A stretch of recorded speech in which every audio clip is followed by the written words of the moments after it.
Hi friends, இன்றைக்கி ஒரு சூப்பரான டிப்ஸ் தான் சொல்ல போகிறேன். நம்ம வந்து எண்ணெய் ஊற்றி வச்சுருக்க பாத்திரம் வந்து எண்ணெய் பிசு பிசுப்பாக இருக்கும்போது நம்ம அதை கழுவுறதுக்கு ரொம்ப கஷ்டமாக இருக்கும். அதுக்கு சூப்பராக க்ளீன் பண்ணுறதுக்கு ஈஸியான மெத்தடில் நம்ம வீட்டில் இருக்கிற இட்லி மாவு வச்சு சூப்பராக க்ளீன் பண்ணிடலாம். அந்த எண்ணெய் பிசு பிசு இருக்க பாத்திரத்தில் கம்பினர் வச்சு அந்த இட்லி மாவு எடுத்து பொறுமையாக ரொம்ப போட்டு அழுத்தி தேய்க்கணும் அவசியம் இல்லை. நார்மலாக நம்ம சாமான் தேய்க்கிற மாதிரி தேய்ச்சாலே பளிச்சுன்னு க்ளீன் ஆகிடுது. நம்ம இந்த 2 நாள் ஊற வச்சு கஷ்டப்படுமோ அந்த அந்த அந்த இதுவே கிடையாது. மாவு எடுத்து ஈஸியாக தேய்ச்சிட்டு இதை பாருங்க கழுவி பார்த்தா நல்லா பளிச்சுன்னு ஆகிடுது. அப்படியே எண்ணெய் பாத்திரமான்ற மாதிரியே இருக்கும். அவ்வளோ பளபளப்புன்னு க்ளீன் ஆகிடும்.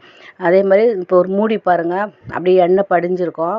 அதை பாருங்க நான் அழுத்தலாம் இல்லை, ஒன்றும் இல்லை, மாவு எடுத்து அப்படியே 2 தேய்ச்சி அதை பாருங்கள் எவ்வளோ பளிச்சுன்னு இருக்குது பாருங்கள். எண்ணெய் பாத்திரம் தேய்க்கினா நான் ஒரு நாள் ஃபுல்லாக ஊற வச்சுன்னு இருப்பேன். நேற்று அந்த மாதிரி எதுவுமே பண்ணல, எடுத்தேன் தேய்ச்சேன் பளிச்சுன்னு க்ளீன் ஆயிடுச்சு. அதே மாதிரி இந்த குழாவை கூட பாருங்கள், இந்த இரும்பு கறியை ஈஸியாக அழகாக தேய்ச்சா ஈஸியாக போச்சு. இந்த வீடியோ உங்களுக்கு பிடிச்சிருந்தா லைக் பண்ணுங்கள், சப்ஸ்கிரைப் பண்ணுங்கள். தேங்க்யூ.